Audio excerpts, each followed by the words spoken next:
Ok, và hello tất cả các bạn đã quay trở lại với channel của mình.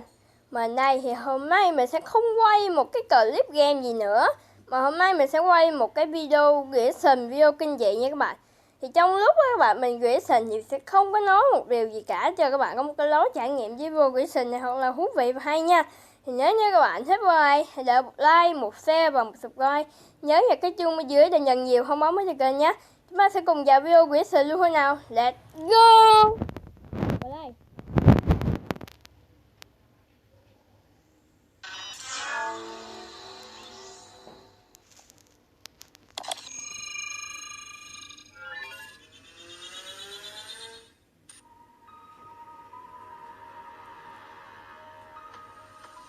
One day, when I was in the 6th grade, on a rainy day, I was walking home. On my walk, which was about a mile or so long, I had to walk through a cemetery. Not a stereotypical, shabby, haunted one, but one that had many people walking through and was usually full of maintenance employees. I remember walking by a group of them sitting on benches on a break.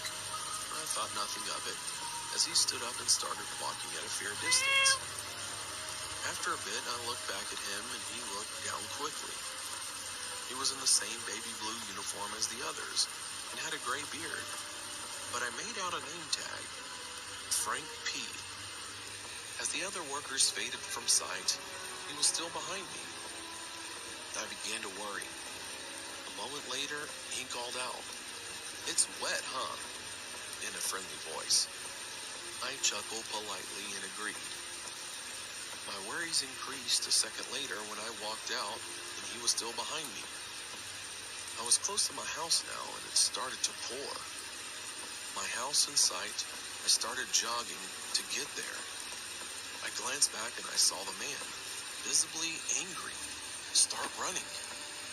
As my house got closer, I began to sprint. I didn't look back as I slung the key out of my backpack and opened the door. I looked behind me. I saw the man in the middle of the street. I walked over to the phone and dialed 911. Before I called, I looked out the window. He was gone. I told my mom what happened when she got home. She didn't believe me. That night, I couldn't sleep.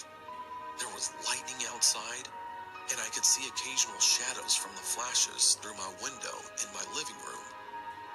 I lay watching the flashes when I saw a strange outline. I looked closer and saw an outline of a man. I stood up and walked out of my room. I walked into the living room. It was completely dark outside. I stood in the doorway and waited. A car's headlight illuminated the pale, shallow face of Frank P. I ran into my room and locked the door. Never saw him after that night. But whenever I see that baby blue uniform, I think back to that night and that haunting image of the skeletal, unnatural face of Frank P.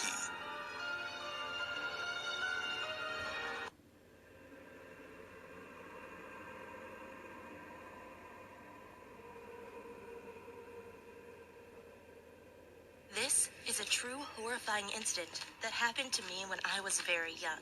The year was 2007, and I was an 8-year-old girl studying at a primary school.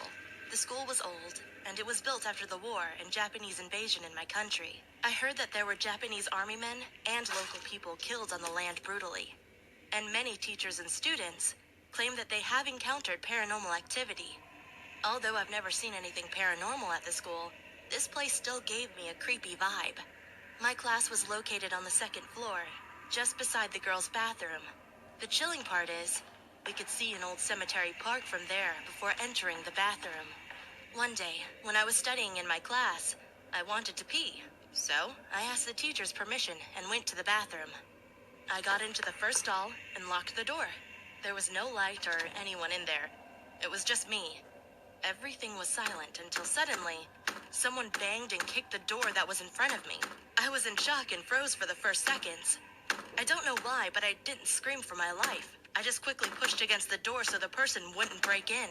After a few minutes, the banging stopped. I waited for a few more minutes and opened the door. There was no one in there. I walked out, ready to go back to my classroom.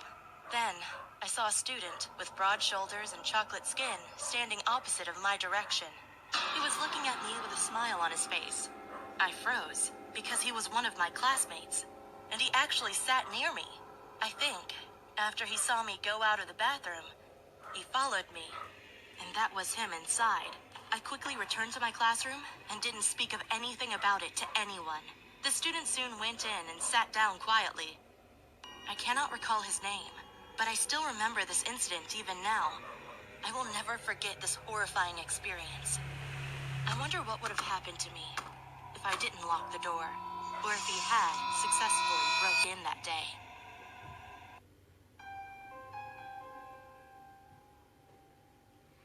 This happened a few months ago when my family and I were driving back from my aunt's house in Carmel.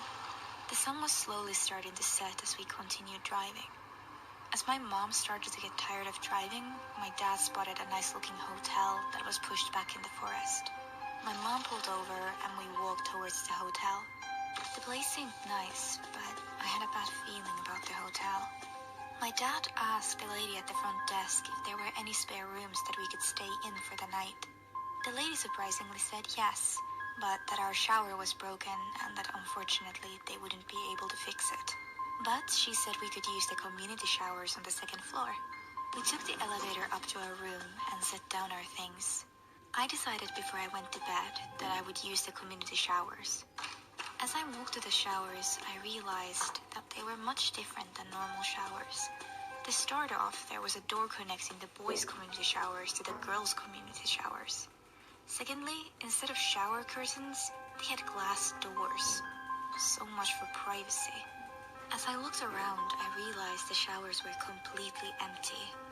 I thought to myself, if I took a quick shower, then I wouldn't have to worry about anyone walking in. I hopped in and washed myself. As time went on, the glass started to get very foggy and I couldn't see anything outside. I heard the door that connected the boys' showers to the girls' showers open. Why the hell would a boy want to come in here? Since I couldn't see anything, I decided to wipe my hand on the glass to get rid of the fog. As I did that, I saw a homeless man in his mid-40s with greasy hair, with his face directly on the glass looking at me with a smirk.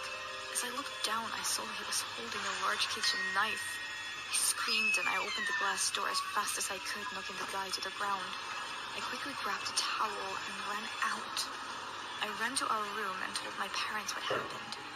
They immediately called the police and they arrived and searched the showers. They found him knocked out in the same position I had knocked him out in. Apparently, he was a registered sex offender and even went as far as to raping a girl my age. They arrested him and I'm not sure what they did after that. This story still terrifies me to this day, and I never went back to the hotel in fear that I might see him again.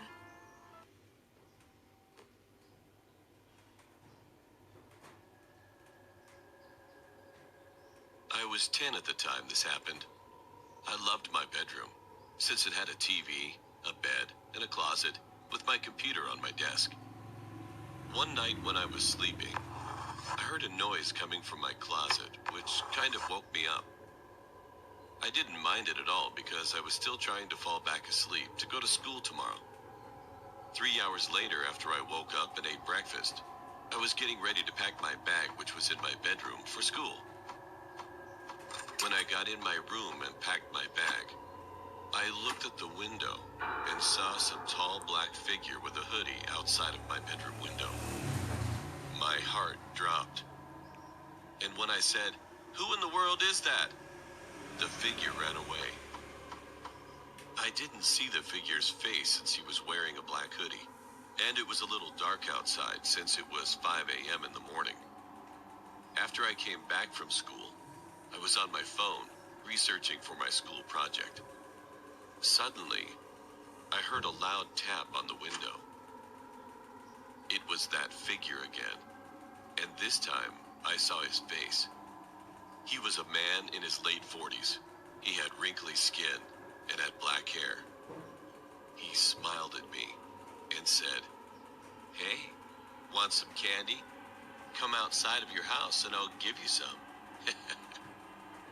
He laughed and waited for me to come outside.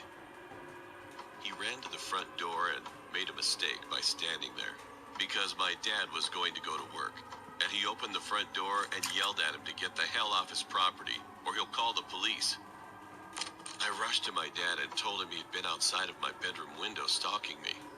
He was about to call the police when he realized he didn't want me to get scared that I was going to get kidnapped or something. So he said he would install security cameras. The only reason why I didn't scream when he was outside of my bedroom window is because that I thought it was one of my friends trying to study with me. But I thought to myself, why the hell would any of my friends want to study at 5 a.m. in the morning? And none of my friends were really that tall. That night, I heard someone laughing in my closet. I didn't open my eyes, but I was scared to death, since I heard that he was scratching the bedroom closet with something that sounded kind of like a knife. I waited a minute or two until I built up my courage to make a run for it and screamed for my life while I ran to my parents' bedroom and locked the door. I explained to them what happened, and there was someone in my closet.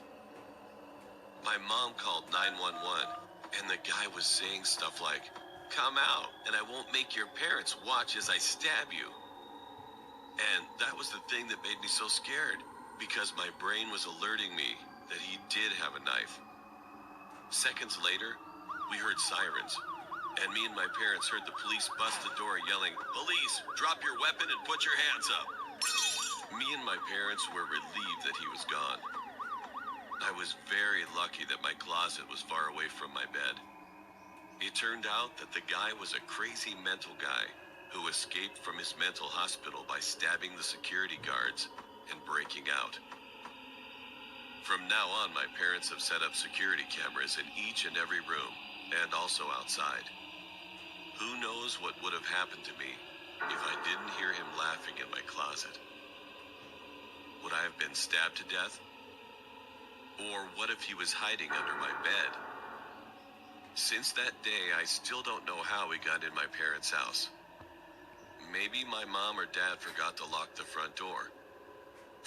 Or he got in from my bedroom window. Ok, hết video rồi các bạn ơi. Thì các bạn thấy video này như thế nào? Kinh dị hãy để lại bình luận phím 1, còn không kinh dị hãy để lại phím 2 nha. Và cảm ơn tất cả các bạn đã xem clip này. Và hẹn gặp lại các bạn vào những video lần sau. Bye bye.